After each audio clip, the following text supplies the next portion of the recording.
Doutor, eu tenho essa bola no meu umbigo. Quando eu faço força, ela aparece. Quando eu relaxo, ela some. O que pode ser isso? Meu amigo, eu acho que o que você tem é uma hérnia. Vem comigo que eu vou te dizer o que é, como acontece, quais são os tipos e como se trata essas hérnias abdominais.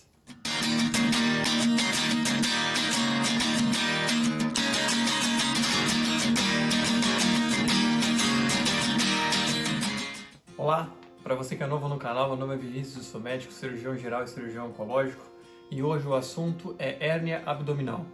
Mas antes de mais nada, eu te peço aquele joinha, se inscreve no canal e ativa o sininho de notificação. Assim você vai receber conteúdo médico toda segunda e quinta a partir das 19 horas. E aí, ativou? Então vamos lá. Mas o que é a hérnia abdominal? A hérnia abdominal nada mais é do que uma fraqueza na parede abdominal. Imagina que entre o ambiente interno da barriga e a pele existem várias camadas. A pele é a camada mais externa. Logo abaixo da pele vem a camada de gordura. E essa camada vai ser tanto mais grossa quanto mais alimento gorduroso você comer. Então, quanto mais você comer aquela pizza, aquele hambúrguer, aquela batata frita, mais grossa vai ser essa camada de gordura. Logo abaixo da camada de gordura vem a camada muscular. E acho que aqui não vale a pena entrar em detalhes sobre conformação da parede muscular. O que vale de fato é saber que quando se fala de hérnia abdominal, é aí que se encontra o problema.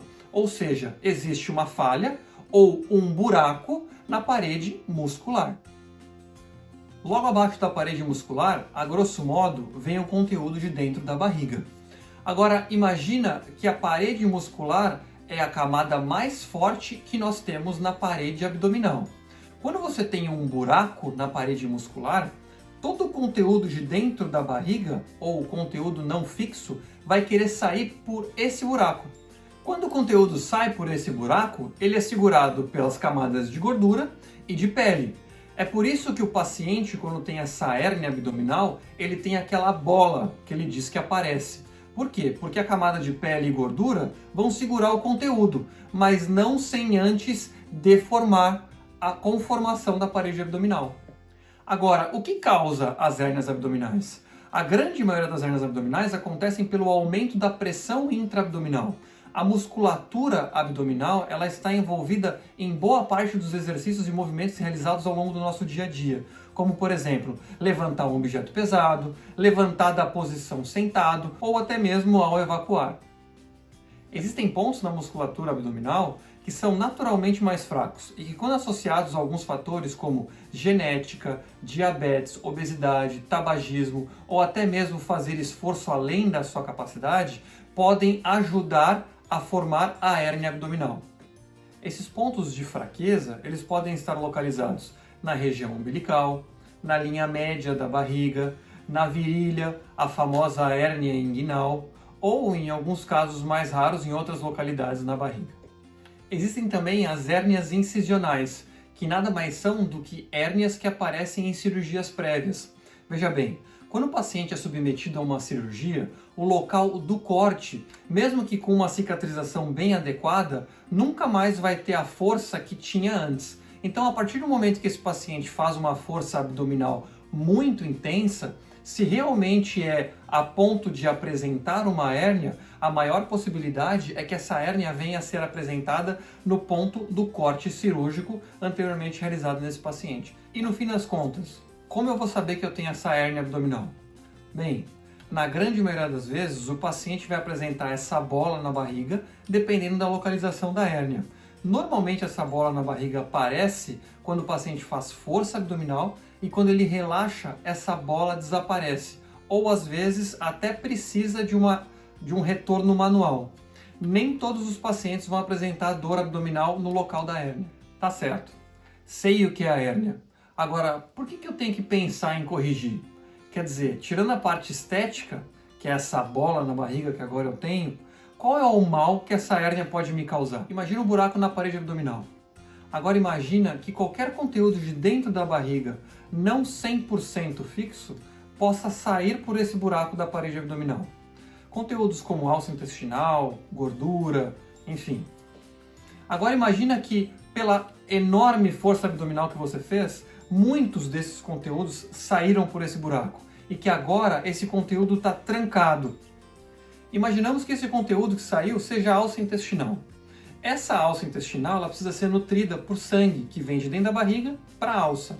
Só que saiu tanta alça intestinal que elas ficaram muito apertadas, prejudicando a nutrição, prejudicando que o sangue chegue ali para nutrir essas alças. Só que se elas ficarem muito tempo sem sangue, digamos algumas horas, o sofrimento dessas alças intestinais pode ser tão grande que vai precisar de cirurgias de ressecção de alças intestinais.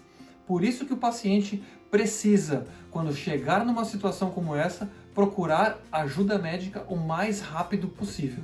Essa situação é uma situação de emergência, que necessita de cirurgias de emergência. Se não realizadas em algumas horas, as consequências para o paciente podem ser gravíssimas. E como vou saber que eu estou numa situação de emergência? Normalmente, os pacientes que estão nessas situações graves, eles têm aquela bola na barriga, mas que nesse momento ela não volta mais, nem com a ajuda manual. Essa bola ela pode ficar quente, ela pode ficar vermelho, ela fica bem dolorosa e o paciente pode apresentar sintomas como náusea, vômitos e até parar de liberar gases. Esse é o momento que você tem que procurar ajuda o mais rápido possível. Tá, mas tirando essa situação de emergência, como eu faço para tratar desse problema? O tratamento é cirúrgico, ou seja, tem que existir um reparo no defeito da parede muscular. Dependendo da localização e do tamanho dessa hérnia, o paciente vai precisar utilizar telas. Essas telas aumentam as taxas de sucesso e diminuem as taxas de retorno das hérnias. Estas telas têm a função de fortificar a região da hérnia abdominal. As cirurgias podem ser feitas da maneira por videolaparoscopia, a famosa cirurgia laser, como explicado no vídeo sobre vesícula, ou pode ser feito da maneira aberta, a maneira convencional. A grande maioria das cirurgias de hérnia são vistas como cirurgias de pequeno porte, ou seja, num bom pós-operatório, o paciente tem alta no dia seguinte, salvo algumas raras exceções. O mais importante, o paciente deve se preservar no pós-operatório. Ele deve respeitar o tempo de recuperação e não realizar grandes esforços abdominais pelo tempo que o seu cirurgião orientar, sob o risco de recidiva, ou melhor dizendo, retorno da hérnia. Se a hérnia retornar, vai ter que ser operado novamente. E quanto mais vezes for operada, mais fraca fica a parede abdominal. Portanto, respeite o pós-operatório. E aí, pessoal, esse vídeo foi útil para você? Conhece alguém que tem essa hérnia ou você mesmo tem uma experiência pessoal que possa nos contar aqui nos comentários? Deixa aqui que eu quero saber. Se tiver alguma dúvida a mais que eu não respondi no vídeo, também deixa aqui que eu posso responder para você sem problema nenhum. Eu fico por aqui, um beijo no coração, respeito o pós-operatório e tchau.